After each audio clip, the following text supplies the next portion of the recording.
Hello. So, today I want to talk about things you should have on hand just in case when you have an endometriosis surgery. Even whether it's outpatient or inpatient surgery, sometimes outpatient surgeries can turn into inpatient surgeries. So, you might want to have all these things just in case you might have to stay the night, but you can determine what you should and shouldn't have based on whether you think you're going to stay the night or not. And so we think the most important thing to have for anyone, whether you're staying the night or going right home after surgery, is have something very comfortable to wear. Most women like to buy clothes that's a size or 2 sizes too big, so they can get in and out of it comfortably. It won't hurt their stomach. It won't be tight on them. I prefer to wear a muumuu when I have surgery. If you don't know what a muumuu is, it's the dress that slide over your head that most old people wear. Look like a big gown. It's like a African type robe.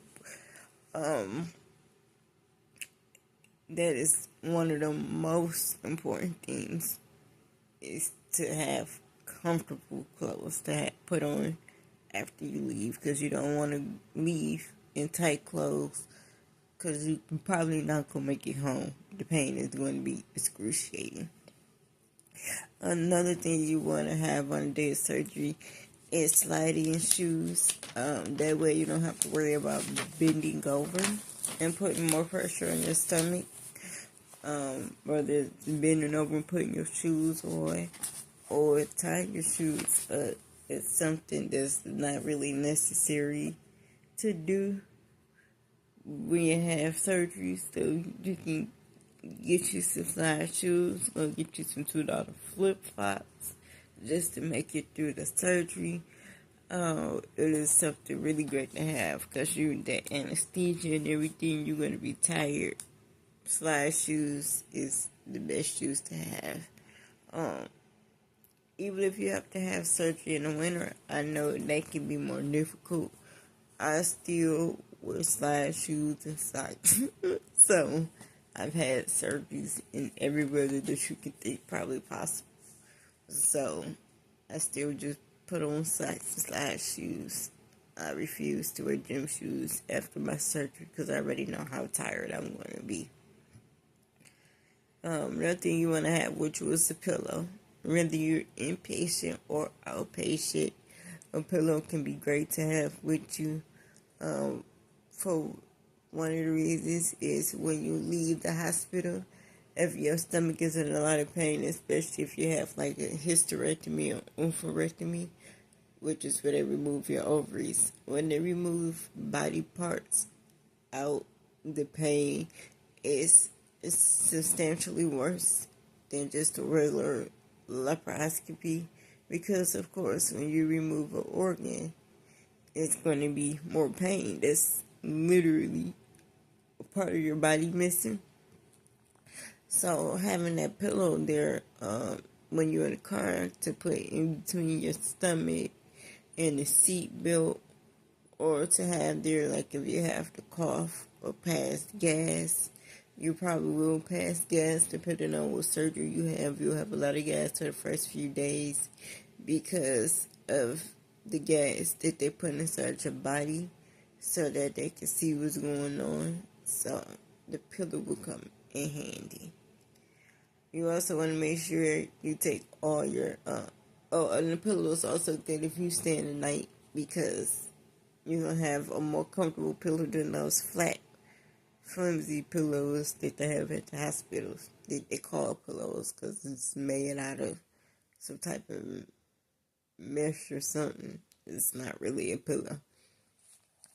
You also want to take your toiletries, your toothbrush, toothpaste, soap or body wash, deodorant, hairbrush, comb, and scrunchies.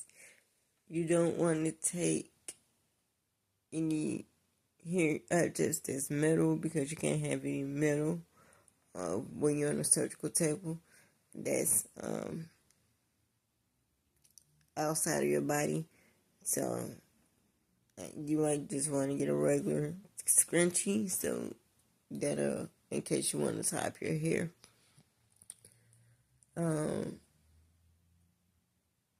Some things that you want to have for sure if you're staying under night is entertainment.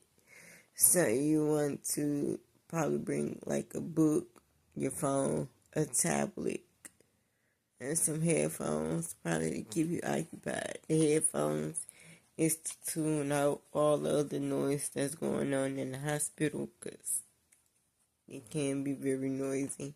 And a lot of times when we have these surgeries, the endo surgeries, we are put on the OB floor, which is the floor where a lot of women has just given birth. And I know it probably sounds crazy that they put us on the floor with women who giving birth, but those are the same doctors that's treating you. OB gives birth, and OB deals with endometriosis. So they usually put us on the OB floor. So you might hear babies crying and everything. So you might definitely want to have some headphones so that you don't have to hear a lot of the noise, especially at night. And I personally like to have my speaker. I don't put my phone, I don't have it on loud, but when I go to sleep, usually because it's loud in the hospital, I like to listen to rain noise. That don't matter whether I'm in the hospital or night. But since I'm in the hospital, I like to listen to rain noise, especially on the speaker, because it's loud enough. I'll turn it up just loud enough to tune everybody out, but not loud enough to hear outside of the room. Other items you want to have on hand when you go to surgery is paperwork. If you have any paperwork that you have to take in with you or sign, you want to make sure that you have that. Your insurance, your ID, or driver's license, a list of current medications, some chapstick, and sanitary pads. Some things you want to have, again, definitely, if you're staying the night, is an extension cord and a charger. The extension cord is for your charger because, the plugs usually are all on the wall around the bed, and the bed is in an awkward shape with everything, so you might want to have a 6-foot extension cord so you can comfortably charge your phone without having to get in and out of bed, causing more irritation to your stomach. And it's also good to have when you get home, so you don't have to get up and get down if you have a short phone charger. Like I said, extension cord and chargers. A robe is good to have. They give you they gown, but it usually leaves your back out. So most women usually feel more comfortable with taking their own robe.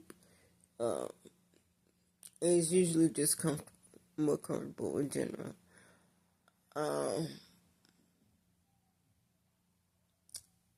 You may want to take some light snacks, like some pretzels or something like that. Hospitals, unfortunately, are cutting back on a lot of stuff because of inflation, just like everywhere else. I was in the hospital last week, admitted, and they don't give out deodorant no more. Not that I will use that roll-on deodorant. They don't do nothing anyway. I was just surprised that they don't give out deodorant anymore.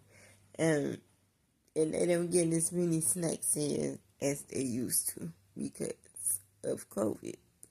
So, because of the COVID and the inflation that happened afterwards, not COVID itself. Another thing you want to have, especially if you're having a hysterectomy or an oophorectomy, is a binder.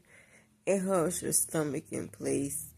You don't have to worry about, because a lot of times it's a lot of pressure and pain when you have those surgeries from it, everything not being held up. So the binder just hold everything together and make it more comfortable. You don't want to put it on too tight to where it squeeze it, but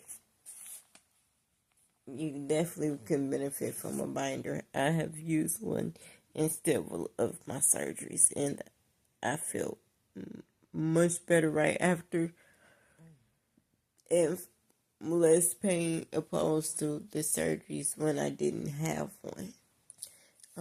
And things you might want to have ready when you get home for you. I'm not going to say like necessarily next to the bed, but and reach for your caretaker or yourself if you don't have a caretaker.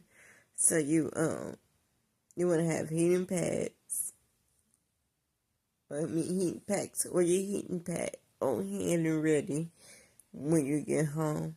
Some ice packs on hand and ready, because the pain can go back and forth. You might need heat. You might need ice. They say it's good to rotate every 4 hours in between the two of them. I'm sorry, I think it's 2 hours. Don't quote me on that. I need to go back and check that. But I do know it's good to rotate between heat and ice every few hours. So you can get both. The ice helps with the swelling and the heat helps with the inflammation. You want to have light foods, like I said, pretzels, soup, broth, things like that on hand when you get home, because you might not for sure be able to eat anything heavy. And even if you could, you shouldn't eat anything heavy, especially as soon as you get out of surgery. You want to start with a light meal, because that anesthesia can make you very sick, especially if you never had surgery before. You don't want to go and eat something heavy if you don't know how your body is going to react. You want to make sure you have your pain meds and gas medications in close proximity to you, or any other things that they send you home from the hospital with, like binders or Ensure, whatever they send you home from the hospital with. You want to make sure you have that close to you. But you definitely want to make sure you have gas medicine. I'm telling you, gas medicine is a lifesaver after surgery. Some doctors prescribe it, some of them don't. So it's best to just get you a bottle over the counter. It won't hurt. It's usually like $2 for a little bottle, and you'll make it through the surgery after with it. When they open you up and put that gas in your stomach, sometimes it get caught in your shoulder blades after the surgery, and it is extremely painful. So you want to make sure that you have gas medicine, because if you're running around looking for gas medicine, once you're in that pain, you're probably not going to be able to get up and do it. So you want to make sure you have your gas medicine and your pain meds close to you when you get home. Some ice packs and heat pads close when you get home. And it's definitely great if you can have a caretaker. Have somebody in your family come over and take care of you or help you. Come stop by. Make sure you eat, because the first couple of days when you have any of these surgeries, especially if it's your first one, the pain gets better over time. It starts to leave, but the first few days you definitely need a lot of help. Especially that first day, because coming off the anesthesia, you're very sleepy, you're very tired. And me personally, even though I've had 10 surgeries altogether, I've had 8 for my endometriosis, I still sleep for like anywhere from 24 to 48 hours after I have my surgery. I can't get up. I can't do anything because I'm just so tired. So I just suggest that you can have somebody there with you for the first 2 days at least, especially while you're sleeping, and especially if you have kids, because you can't really do much for your kids. You're gonna just be tired. So that's all the things that I can think of to take to surgery. But if you, I'm sorry, if you have any other suggestions, please comment below and like and subscribe to my channel. I have more endometriosis things coming. Have a good day.